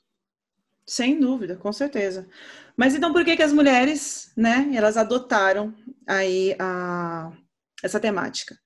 A gente vai ver, eu trouxe aqui os teóricos principais da revolução sexual, já vou colocar para a gente ver, mas a razão maior para o movimento feminista ter adotado essa temática é simples, é porque, como a própria autora falou lá no começo, a Bell Hooks, é a única maneira de você realmente desconstruir o patriarcado, né? Então, as ideologias, no modo geral, seja feminista, seja o socialismo, as ideologias, no modo geral, elas entendem que você tem algumas coisas que seguram realmente a sociedade, né? Que seriam o alicerce da sociedade e que aí toda a moral, toda a cultura, ela está arraigada nisso. Que a família, a igreja, né? Então, isso faz com que as ideologias não consigam adentrar no pensamento das pessoas. Então, enquanto elas estão arraigadas à religião ou à família, é muito mais difícil de você controlar. Você precisa desconstruir isso para que a ideologia possa avançar. Parece que eu estou sendo muito radical no que eu estou dizendo, mas não estou. Porque quem fala isso é a Camila Paglia. E aí eu vou te convidar também para você assistir a um vídeo que está lá no YouTube, procura pela Camila Palha, ela é uma expoente aí do movimento feminista, ela é trans, e ela fala sobre exatamente, talvez você tenha visto esse vídeo, quando perguntam para ela, né, falam para ela sobre a família, ela fala o seguinte, olha, estão dizendo por aí que o movimento feminista, o movimento LGBT, ele quer destruir a família. Sim, exatamente, nós queremos destruir a família. Então, ela já deixa isso muito claro, né? Então, não são palavras minhas. Então, eu te recomendo, se você não viu esse vídeo ainda, procura lá no YouTube depois Camila Palha, A Destruição da Família, você vai achar isso tranquilamente para você poder ver. E aí, eu queria, então, agora trazer para a gente aqui quem são, então, esses teóricos da revolução sexual. Antes, a própria Kate Millett, ela fala, né, que essas teorias não são das mulheres. Ela fala assim, ó, na prática, a nova liberdade sexual foi em grande parte apanágio dos homens.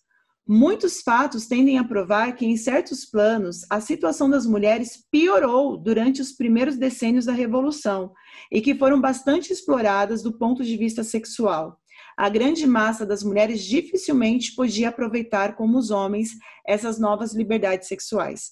Aqui ela está falando especificamente da Rússia, né? Quando durante a Revolução Russa eles liberam ali uma série de leis, né? Ligadas à ideologia feminista, e aí ela fala que realmente quem mais sofreu com isso foram as próprias mulheres. Os teóricos da revolução sexual. Esse senhor aqui, Marquês de Sade, eu acredito que ele seja ali o teórico mais importante, né, da revolução sexual. Se você já ouviu a palavra sadomasoquismo, por exemplo, você está falando ali, está fazendo uma referência ao Marquês de Sade. Se você vai falar assim, ó, sadismo, quando a gente pensa, né, em crueldade, em machucar as pessoas, você fala sobre sadismo, também é uma referência ao Marquês de Sade. Então, quem foi o Marquês de Sade, né? Ele foi um dos principais pensadores ali da Revolução Sexual. Ele vive na França justamente quando está pegando fogo lá a Revolução Francesa. É tanto que, numa das fases da vida dele, ele fica preso na Bastilha. Para quem não lembra das aulas de história, a Bastilha justamente marca o início, né? A invasão ali à Bastilha marca o início da Revolução Francesa. E o Marquês de Sade, inclusive, ele fica preso, né, dentro ali da Bastilha. Ele foi um escritor pornógrafo, apologista da masturbação. Ele, sim, era muito misógino, então ele entendia a mulher simplesmente como um pedaço de carne que deveria ser usado e abusado. E aí ele falava que o casamento é ruim, que o sexo deve ser livre. Ele escreveu um livro chamado 120 Dias de Sodoma. Ele fez a sodomia uma defesa pública, né, e política. Então, hoje a gente vê ali, por exemplo, né, essa ideia de tantas feministas radicais indo lá nas manifestações, e elas querem demonstrar o corpo, né, e fazem referência à questão da sodomia, e o Marquês de Sade já fazia isso muito tempo atrás, lá no século XVIII. A história do Marquês de Sade é um rapaz que desde muito novo, ele já apresentava vários problemas ali ligados ao seu temperamento, né, problemas ali com agressividade e tal. Tem um histórico de abuso sexual na família, eles tinham algumas tias que eram freiras, e aí alguns relatos que mostram que ele tinha, desde criança, práticas sexuais com essas tias, depois com um tio também. Então, ele teve uma infância já muito ligada, né, a essa promiscuidade, ao abuso, realmente, né, dele enquanto criança. E ele vai crescendo ligado a essa ideia dessas práticas sexuais violentas, né, cruéis, e ele vai defender a zoofilia. Ele é um homem muito... Quando você começa a estudar sobre ele, você sente um grande asco, inclusive, né, de tudo aquilo que ele defendia. E ele vai ser um dos principais responsáveis mesmo por esse pensamento, né, de trazer essa ideia de que tudo isso, de que você vivenciar o sexo ao limite, ou passando do limite, que isso é liberdade, né? Então ele vai estuprar, inclusive funcionários, assim, tem uma história muito, muito complicada com esse homem. E aí você pode falar assim, Sueli, mas você está trazendo um filósofo lá do século XVIII, né, da Revolução Francesa, e você está trazendo ele por quê? Porque, por exemplo, você vai encontrar Simone de Beauvoir, que é uma das grandes expoentes, né, do movimento feminista, ali, uma das principais, e ela olha para ele e quando ela fala sobre ele, ela fala que em alguns momentos ele era louco, mas em outros momentos ele parecia um gênio. Então, olha que interessante, né? Ela entende que parte do que ele falava era muito interessante. E elas vão defender, né? A gente viu ali, ele defendia o incesto, ele defendia a pedofilia, a gente viu que tem feministas que compraram essa ideia e que continuaram defendendo, né? E hoje, pastor, é tão complicado isso. A gente tem um filme que também foi um livro e depois fizeram um filme, chamado 50 Tons de Cinza, que foi um livro que bateu recordes, assim, né, de vendas, e o filme também, teve até continuação, tal, e o filme se trata do quê? Exatamente disso, né, ali de um homem que agride a mulher nas práticas sexuais. E as mulheres que consumiram muito esse filme. Olha que louco pensar nisso, né? Então, era uma pauta masculina ali do século XVIII, mas que desde que começou a ser vendida também pelo movimento feminista, hoje as mulheres também são as que mais consomem esse produto. Tem um outro filme que eu não vou me lembrar o nome, quem estiver assistindo aí, se gosta de filmes, vai se lembrar, de repente coloca até nos comentários, porque eu realmente não lembro o nome, mas é a história de um homem que sequestra uma moça e passa o ano inteiro estuprando essa moça. E de alguma maneira ela se apaixona por ele, alguma coisa assim. Eu só vi o resumo do filme, nem me interessa para ver, né, para assistir o filme, mas era mais ou menos isso. E quem mais consumiu o filme também foram as mulheres. Então, de alguma maneira, o que esses teóricos trouxeram e que as feministas depois venderam como sendo positivo, fazem parte hoje da cultura das pessoas, né?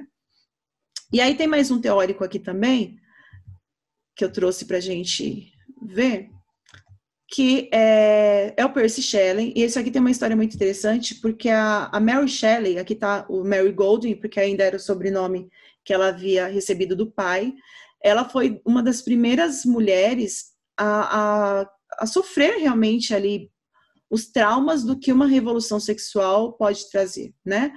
A Mary Goldwyn, Mary Shelley, depois, né, quando ela se casa com Percy, ela foi filha da primeira feminista, ou, né, da última proto-feminista, que é a Mary Wollstonecraft, lá no século XVIII também. E o pai dela também, né, William Goldwyn, também era um teórico ali da revolução sexual, defendia também a revolução sexual. Então, a Mary Wollstonecraft e William Goldwyn tem a Mary Shelley, e ela comprou todas as ideias feministas da mãe, né, de liberdade sexual, tal. E quando ela se casa com Percy Shelley, o Percy Shelley era um romancista muito famoso, inclusive, né, tem vários livros dele aí, muita gente consome. E ele também defendia muito essas práticas da liberdade sexual. E ela se casa com ele e ela sofre horrores nas mãos dele, porque ele tinha uma mentalidade de sexo livre, de amor livre. Então ele se relaciona inclusive com a irmã dela, faz essa menina sofrer tanto que ela perde o bebê. E mais uma recomendação de filme, você já tem aí alguns filmes para você poder assistir no domingo ou no sábado à noite depois do pôr do sol. Tem um filme na Netflix chamado Mary Shelley, e esse filme mostra exatamente os conflitos que essa menina viveu, né? Porque de um lado ela tinha a teoria da mãe de liberdade sexual, de ser livre, e por outro lado ela está sofrendo na prática o que essa liberdade estava trazendo. Para quem não se lembra da Mary Shelley, ela foi a escritora do livro Frankenstein. E aí tem toda uma ideia, né? Eu até comentei isso na live anterior, se realmente o Frankenstein é um livro de ficção científica ou se é um livro ali que fala da própria experiência de vida dela. Então vale a pena, exato, então vale a pena a gente, né, dar uma olhada nesse filme. De verdade, assistam, vocês vão gostar bastante. Professor, o que eu acho interessante é assim, né? Essa história de Mary Shelley é bem emblemática mesmo, né? Porque Adão e Eva, criaturas perfeitas à imagem de Deus, né? E a Mary Shelley cria um ser todo destruído, né? Mas tentando consertá-lo, costurando, né, partes de cadáveres. E ele recebe então ali a vida, segundo o livro, né? recebe a vida de um raio, né? Enfim, é um simulacro daquilo que Deus fez, mas de um cadáver, né? Já deformado, estragado e fragmentado. E realmente é uma ilustração bem interessante da vida dela mesma, né? Que foi uma vida miserável.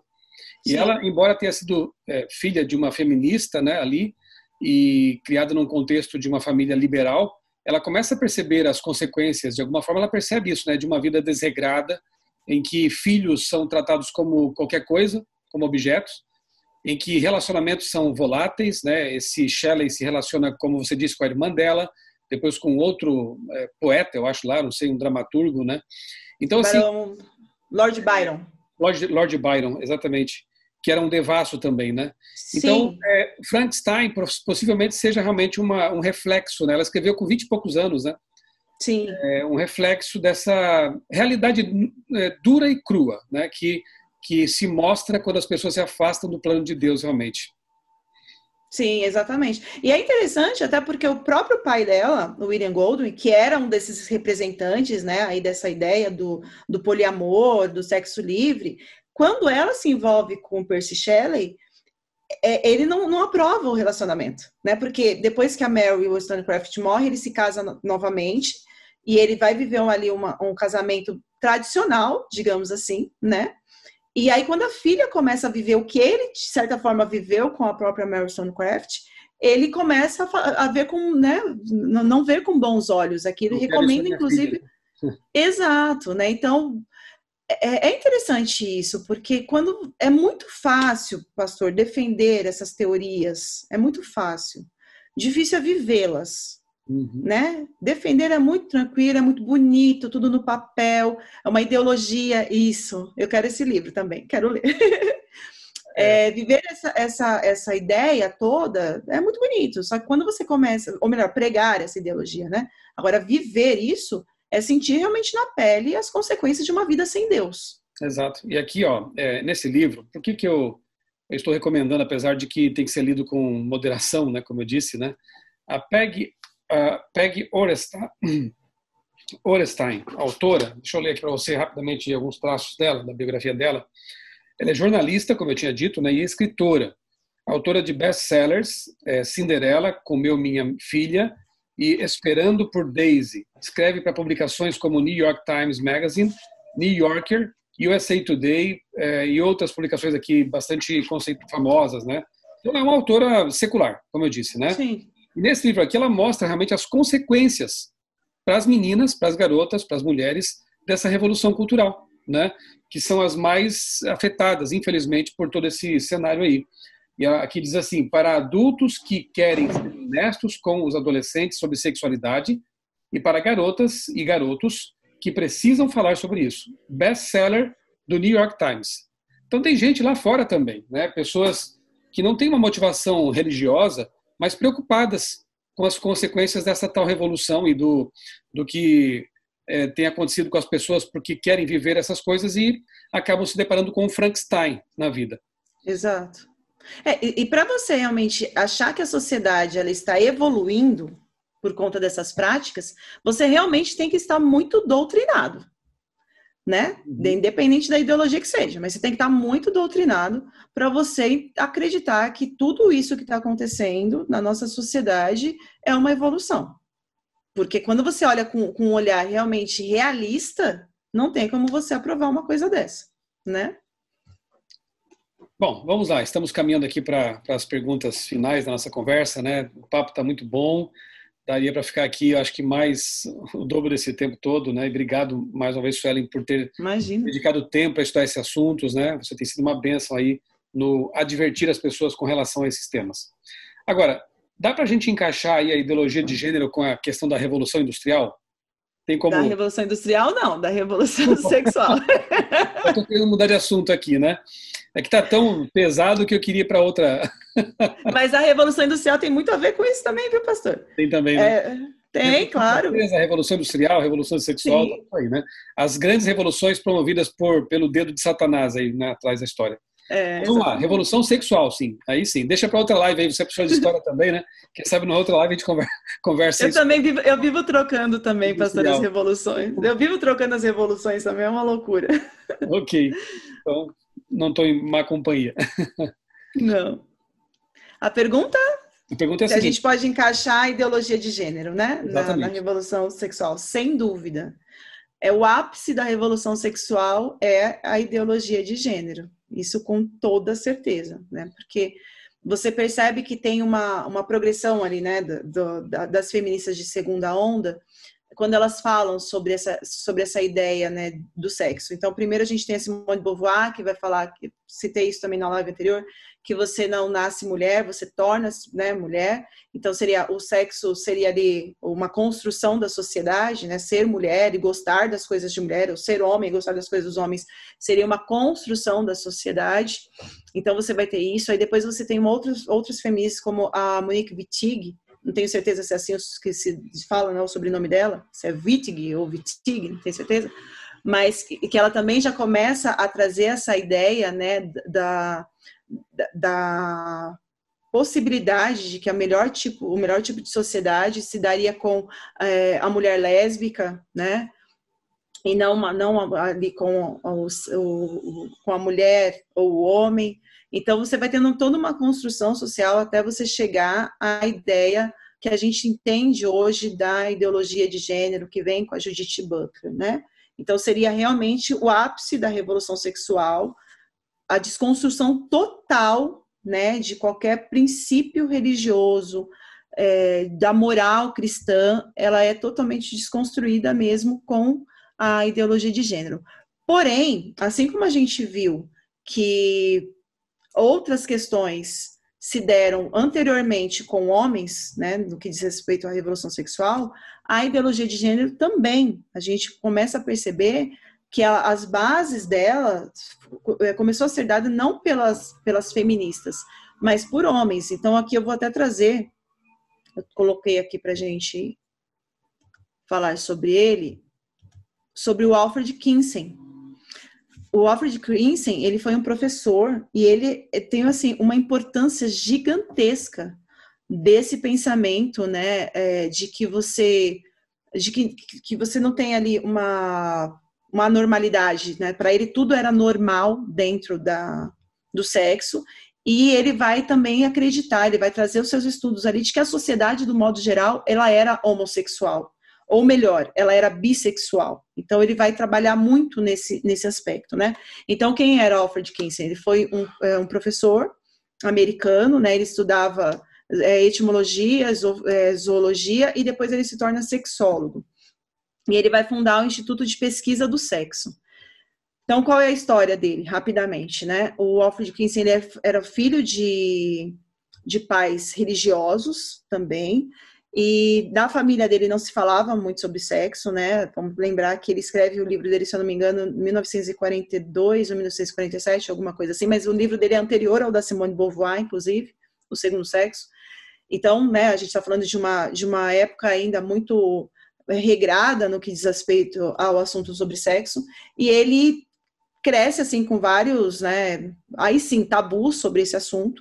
Ele se casa e ele tem várias dificuldades ali no relacionamento com a sua esposa, porque ela sentia muita dor, né, na prática sexual, e aí ele começa a perceber que a sociedade americana não falava sobre o assunto. Começa a estudar sobre o assunto e ele é convidado para dar aulas de sexologia na universidade, que ele já dava aula ali sobre outros assuntos. E as aulas dele começam a fazer muito sucesso. Por quê? Porque ele falava sobre sexo não de uma maneira teórica, né? Ou muito ligada à questão da biologia. Ele vai falar sobre sexo de uma maneira muito prática, com linguajar muito prático, dando demonstrações, muito parecido, inclusive, com algumas aulas que a gente vê alguns professores fazendo hoje, né? Mas faz muito sucesso. As aulas dele fazem muito sucesso. E aí ele começa a aprofundar. Ele vai ser, inclusive, patrocinado para, né, então, assim, algumas instituições muito ricas ali, muito poderosas, como os Rockefeller, por exemplo, começam a patrocinar os estudos dele sobre o sexo, porque ele começou a chegar à conclusão de que a sociedade americana, ela não era tão moral assim, ela praticava muitas coisas, né, que não se dizia que se praticava, e ele queria relatar isso. Então, como que eram os estudos inicialmente? Ele pegava ali, as pessoas enviavam pelo correio, respondia uma série de perguntas, e ele começava a tabular essas perguntas. Não contente com isso, ele queria agora partir para a observação. Então, ele fez no porão da casa dele um local para observação. Então, as pessoas iam, praticavam tudo que você pode imaginar, né, de sexo, e ele ia observando, ele participava também. Então, a gente está falando aí, pense, de tudo que você pode imaginar, ele fazia. E ele vai fazer uma escala, né, que é a escala Kinsey. Por que eu estou trazendo isso? Porque tem muito a ver com o que a gente vai ver sobre a ideia do gênero, né? Essa aqui é a escala Kinsey, que era a escala de homossexualidade. De homossexualidade. Então, qual era a ideia dele? Também destruir esse pensamento binário de homem e de mulher. Ou você é heterossexual ou você é homossexual. Para o Kinsey, a maioria das pessoas, elas estavam ali no meio termo, né? Então, a escala dele ia de 0 a 6, sendo 0 exclusivamente heterossexual e sendo 6 exclusivamente homossexual. E no pensamento dele, ali nos estudos que ele fez, a maior parte da população ficava ali entre o 4, o 3, né? Estaria no meio ali, que seria um pouco de cada coisa. Só que o complicado disso é que ele começa a trazer pessoas que, de alguma maneira, né, para basear os seus estudos, que de alguma maneira já tinham ali certas perversões sexuais também. Então, é muito difícil você colocar toda uma sociedade, né, dentro de uma pesquisa, avaliar toda a sociedade americana por um grupo que, de alguma maneira, já tinha alguns problemas. E qual vai ser a maior dificuldade disso tudo, quando a gente olha para o Kinsey? Quando ele começa a estudar também sobre a pedofilia. E ele tem depois vocês podem procurar, acho que é a Folha de São Paulo, eu coloquei aqui para a gente ver. Não, é super interessante. Aquela, tá vendo? A gente está falando de uma revista não cristã, pelo contrário, né? Ela faz uma matéria sobre ele e mostra que ele começou a avaliar que bebês de 11 meses teriam tido 10 orgasmos em 1 hora. Uma menina de 7 anos teria tido 3 orgasmos em 1 hora. E aí vai. E como que ele faz isso? Ele vai entrevistar um pedófilo condenado, né? Assim, já tinha vários crimes envolvendo esse homem, e ele começa a entrevistar ele e vai relatando o que ele entendia ali que estava acontecendo com o bebê. Então, imagina como ele já estava completamente com a mente deturpada, a ponto de conseguir assistir uma criança sendo abusada sexualmente, porque aparentemente era isso que acontecia, e de achar que essa criança estava tendo prazer. Então, para o Kinsey, não existia nada, né, do sexo que não fosse natural. Então, isso ele está falando na década de 40, aí a gente percebe a influência dele sobre as feministas que a gente citou lá de segunda onda. Então, mais uma vez, é um homem, não uma mulher, determinando ali, né, conduzindo esses estudos. E aí também eu coloquei aqui, a gente vai falar agora das feministas mesmo, né? Então, a gente tem a Judith Butler, no livro Problemas de Gênero, que ela fala assim, ó, a derrubada da heterossexualidade compulsória irá inaugurar o verdadeiro humanismo da pessoa livre dos grilhões do sexo. A lésbica emerge como o terceiro gênero, prometendo transcender a restrição binária do sexo. Então, aqui bem depois, né, isso aqui já da década de 90, a Judith Butler também vai trazer essa ideia de desconstruir o binarismo, ou seja, homem e mulher, e vai falar que a lésbica seria o melhor tipo ali, né, seria um terceiro gênero, e aí o gênero mais perfeito, que não estaria nem num parâmetro nem no outro. Aí a gente tem aqui a Zillah falando o seguinte, o agente da opressão é a definição cultural e política da sexualidade humana como heterossexual. A instituição da família e do casamento e os sistemas de proteção legal e cultural que reforçam a heterossexualidade são as bases da opressão política das mulheres. Então, percebe? Elas entendem realmente, quando você fala de uma família heterossexual monogâmica, você está falando sobre a opressão das mulheres. Elas entendem isso. Então, tem que desconstruir tudo no que diz respeito a essas bases para que a mulher deixe de ser oprimida. É muito ilógico, inclusive, mas é o pensamento delas. E aí a Monique Wittig fala assim, ser lésbica é a rejeição do poder econômico, ideológico e político de um homem, porque o lesbianismo oferece, no momento, a única forma social na qual podemos viver livremente. Então, elas já defendiam esse pensamento de que para você viver livremente, você não pode ser heterossexual. E aí a gente chega, então, na ideologia de gênero, né? Que é o que a gente tem hoje aí como uma das pautas mais importantes do movimento feminista. A Judith Butler é a principal expoente desse assunto, né? A principal teórica aí do assunto da ideologia de gênero. E ela fala assim, ó, o sexo sempre foi um gênero como resultado de que a distinção entre sexo e gênero não existe como tal.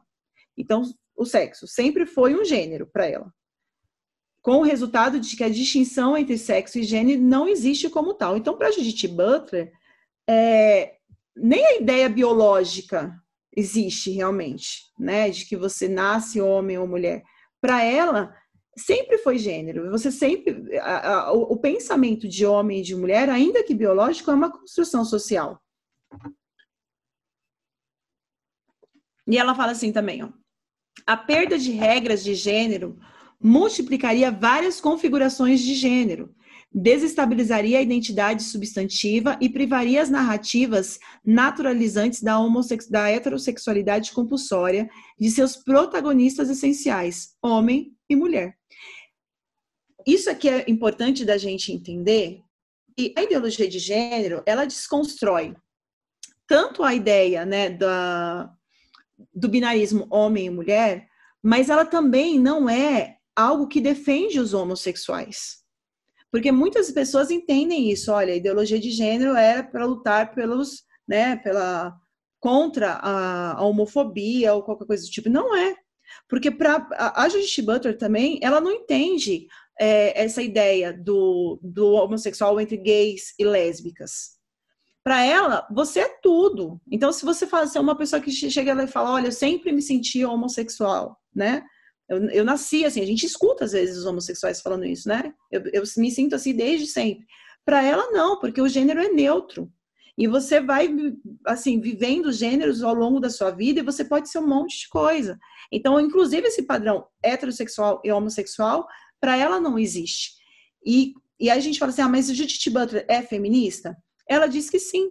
Ela vai fazer uma série de críticas ao feminismo, dizendo, né, que quando você se preocupa com problemas de mulher, né, então os seus problemas femininos, então você está numa busca errada, porque para ela não existe gênero, não existe sexo feminino, mas ela entende que a ideologia de gênero ela seria o aperfeiçoamento das pautas feministas. Então, o feminismo, né, evoluiu a tal ponto a chegar à ideologia de gênero. Então, os pensamentos da Butler, inclusive, são complexos, é difícil, né, de se entender, mas vale a pena a leitura do livro dela, né, Questões de Gênero, para a gente perceber quão longe eles foram, inclusive, do que é biológico, né, do que às vezes as pessoas olham para os cristãos e falam assim, nós não nos preocupamos com a ciência, nós negamos, somos negacionistas, né? Mas os negacionistas são eles, porque a gente entende sim que existe uma biologia, que essa biologia determina, né, ali a partir dos seus genes, a partir da maneira como você nasceu, se você é homem ou mulher, e o seu gosto, suas aptidões. Elas negam completamente isso, né? Professora, talvez a evidência mais complicada, né, de que isso é um fato, seja essas constantes reclamações de mulheres de trans, né, estarem jogando, disputando, concorrendo em provas tipicamente femininas, né? Eu me lembro aqui, por exemplo, de vôlei, levantamento de peso, veja só, né?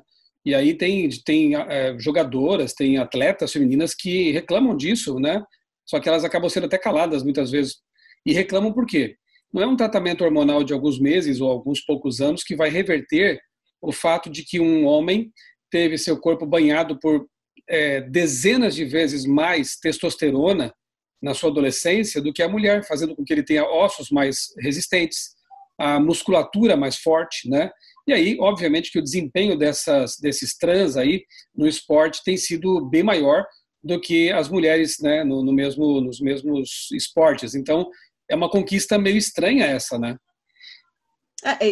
Isso deixa muito claro que o movimento feminista ele não luta pelas mulheres. Ele luta por uma ideologia. Então, se as mulheres elas estão ali servindo para a ideologia, para que a ideologia aconteça, então eu vou defender essas pautas. Olha, se agora os gays, as lésbicas estão servindo, então eu defendo essa pauta. Se amanhã for o abajur, eu vou defender o abajur, né? Então, a ideia é realmente a revolução sexual, a destruição do patriarcado. Então, eu vou usar quem for necessário para isso. Isso fica muito claro, inclusive, quando a gente vê, a gente comentou, né, sobre essa questão de como o sexo livre muitas vezes prejudica as mulheres. Se a gente tem um artista global, por exemplo, que é acusado de estuprar ou de assediar mulheres, e esse artista global, ele lê a cartilha ali do feminismo e tal, elas ficam caladinhas, as feministas. Elas não chegam ali para falar, olha, né, atacá-lo, cancelá-lo nas redes sociais. Não. Por quê? Porque ele está ali na cartilha, né, da ideologia. Em contrapartida, se eu tenho uma mulher que assume um cargo de muita importância, né, no governo ou qualquer coisa do tipo, elas vão olhar, e essa mulher não for, né, não seguir a cartilha ideológica, elas vão achar que não é importante essa mulher estar nesse cargo e muitas vezes elas vão considerar até ruim. A Angela Davis fala sobre isso, tem algumas feministas que falam sobre isso, né, que não é importante a mulher chegar lá, né, tendo um cargo de grande representatividade, se essa mulher ela não levar para esse cargo, para esse local, o pensamento feminista, porque senão ela continua servindo à opressão. Então elas realmente não estão ali realmente preocupadas em defender a mulher, mas sim a ideologia. Agora, também pensando nisso, a gente vai trazer de onde começa, né, essa ideia. A gente já viu do Alfred Kinsey, que já deu essa base, né, para esse pensamento não binário, mas a gente tem um outro médico, esse aqui é bem conhecido a história dele, talvez vocês conheçam, mas eu acho que é muito importante a gente falar sobre ele, que é o Dr. John Money, né, e a família Hamer. Não sei se vocês conhecem essa história aqui. O Dr. John Money, ele era um médico e ele atendia pessoas, né, que tinham algum tipo de problema nos órgãos sexuais. Ou nasciam ali com algum tipo de deformação, ou nasciam ali com os dois órgãos, o que a gente chamava de hermafrodita no passado, né? Hoje nem é esse termo que se usa mais. E aí o Dr. John Money, ele vendia a ideia de que uma criança que nascia, né, com essas dificuldades, uma vez que você a operasse e você a criasse dentro de um dos dois gêneros, né, eles usam essa palavra, dentro de um dos dois gêneros, masculino e feminino, com a construção, né, da vida dessa criança, se você ensinasse essa criança a ser uma coisa ou outra, ela ia crescer e ela era feliz. Então, no caso, a família optou por ter uma menina, então vamos criá-la vamos criar aquele bebê, vamos fazer a cirurgia ali, né, desde que ela, dos primeiros dias, enquanto ela é bebezinha, vamos tirar todo o traço, né, masculino ali, já que ela nasceu com os dois órgãos, e vamos criá-la como menina. E ele acreditava que, uma vez que você fizesse isso, não teria uma carga biológica, que seria tudo uma questão da criação, uma questão social. E ele ficou muito famoso dentro dessa ideia, né, desse estudo dele, e aí ele acaba conhecendo essa família. E a história dessa família é uma história muito trágica, porque os pais tiveram 2 filhos, vou colocar aqui a foto de novo, né? Então eles tiveram 2 meninos, e um desses meninos, ele acabou numa cirurgia de fimose, tendo o órgão sexual ali, o seu pênis, foi dilacerado. E eles ficaram desesperados, porque, afinal de contas, né, como que eles iriam criar esse menino agora, né, um dos gêmeos ali, com essa dificuldade toda, uma preocupação de família, e eles procuram, então, o Dr. John Money, e aí o Dr. John Money fala, isso é tranquilo, né, a gente vai fazer toda a cirurgia nele, né, no que restou ali do órgão sexual, e vamos criá-lo como uma menina, e vai dar tudo muito certo. Então, eles fazem isso, começam a injetar hormônios, né, nesse menino, e ele vai crescer, não podia contar, então, dentro do estudo, né, não se contava para as crianças o que tinha acontecido quando eles eram bebezinhos, era silêncio total, e toda ali a família vai dizer que era uma menina. Criam ele como uma menina, mas ele nunca se viu como uma menina, porque a parte biológica falava mais alto. Então, ele não gostava de brincar de boneca, ele não gostava de usar vestido, e ele fica ali desesperado, né? E a história desse médico é tão complicada que ele fala que quando o rapazinho estava muito nervoso ali, porque não se sentia menina, o Dr. John Money recomendava que os pais tivessem relação na frente do filho, ou de que colocassem os dois irmãos para terem relação sexual, para ver se de alguma maneira despertava, né, um desejo ali pelo sexo masculino e tal. Enfim, para resumir muito essa história, tem na internet, esse rapaz dá entrevista para a Oprah, inclusive, então você pode depois pesquisar lá.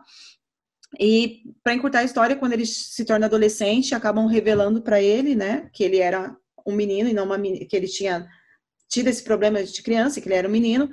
Imediatamente ele quer fazer a aversão, né, ele quer se tornar menino de novo, para de tomar os hormônios, começa a se vestir como menino, e ele tenta viver uma vida normal, mas a carga emocional já era tão cruel, a família já estava ali, né, tão envolvida nessa maldade toda, que o irmão já era dependente químico, os pais já eram alcoólatras, e o rapaz mesmo acaba cometendo suicídio, ele tenta se casar, não consegue viver bem com a esposa, e ele se mata, né? O maior problema disso é que os estudos do Dr. John Money não ficaram só nessa família, na família Hamer. Muitos outros médicos compraram isso, porque a mídia mostrava que era um caso muito bem sucedido, porque o Dr. John Money vendia esse caso assim. Só foram perceber realmente quando ele vai lá na Oprah e conta a história toda dele. Então, isso já recentemente, né? E, enfim, vários médicos compraram essa ideia e muitos jovens passaram por essas cirurgias e sofreram acreditando que você pode, só pela construção da sua família, né, pela sociedade ali, se tornar aquilo que é diferente da sua biologia. E daí eu queria indicar, pastor, uma última indicação aqui, um documentário muito interessante que fala sobre isso, que é o Paradoxo da Igualdade. Não é um documentário brasileiro, eu não lembro exatamente o país que ele foi feito, mas é muito interessante, porque no documentário eles pegam tanto estudiosos de gênero, né, que defendem realmente que é tudo uma construção, que o gênero é uma construção social, e pegam ali médicos, biólogos. Não é um documentário cristão, você tem até uma cientista evolucionista, tal, que mostra que não, que nós somos realmente fruto da nossa genética. As nossas inclinações, o nosso gosto, a nossa maneira de viver, não pode ser fruto simplesmente de uma construção social como a ideologia de gênero prega. Nós não nascemos neutros. É Paradoxo da Igualdade? Paradoxo da Igualdade se encontra no YouTube. Tem vários, inclusive. Quando a ciência, né, quando a ciência verdadeira encontra a Bíblia, né? Porque o relato da criação ali está dito assim, que Deus os criou homem e mulher. E Jesus, no Evangelho, reforça esse conceito, né, de que ele os criou com essa diferenciação. Homem e mulher os criou. Então, a verdadeira ciência é assim.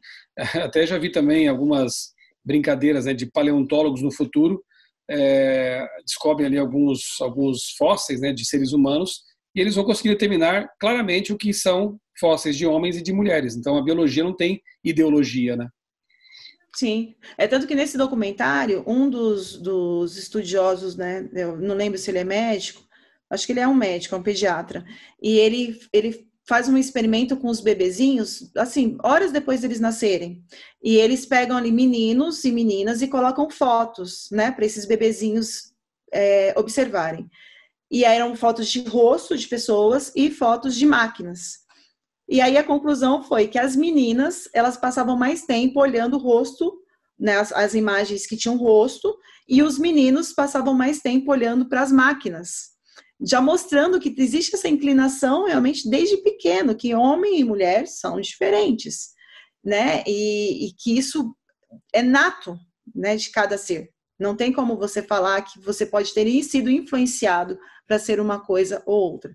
Então, quando a gente pensa na ideologia de gênero, ela é a desconstrução total, realmente, de qualquer princípio bíblico que a gente tem. Ela é realmente o ápice ali da revolução sexual. E como eu disse, ela não está preocupada, né? A ideologia de gênero não está preocupada em cuidar nem da mulher, nem do homem, muito menos do homossexual. Ela está preocupada em defender uma ideologia. Simplesmente isso. Professora, repito, né, o assunto está muito bom, né? Mas a gente precisa caminhar realmente para o fim, né? Então, vamos fazer uma vigília do NASP aqui, pastor. A gente já pensou. 6 horas. Suas últimas palavras, então, como você gostaria de encerrar? Algum outro tópico que você gostaria de mencionar que eu não perguntei aqui? O que mais você quer dizer para a gente caminhar aqui para o encerramento da nossa conversa? Eu acho que a gente abordou bastante coisa, é um assunto muito vasto mesmo. Peço pro pessoal que assistiu só essa, assistam a primeira, porque a primeira de alguma maneira estruturou, né, tudo aquilo que a gente está falando hoje. Então assistam a primeira live também. E o que eu digo é tomem cuidado realmente com essas ideologias, né, porque no papel tudo é muito bonito, quando você olha, né, tudo é muito utópico, é uma sociedade perfeita, mas quando você começa a se desvencilhar daquilo que Deus traçou para o ser humano, a consequência é sofrimento, não tem o que fazer. E nós vimos até, né, nos textos, tanto da Bíblia quanto do Espírito de Profecia, que a tendência é piorar. É exatamente isso, né? Que a sociedade cada dia mais ela vai estar imoral, cada dia mais ela vai estar sexual, e isso faz com que as pessoas se tornem presas fáceis para Satanás. E o intuito de Satanás é destruir a pessoa. Esse é o intuito dele, porque quando ele nos destrói, ele atinge, né, ao Criador.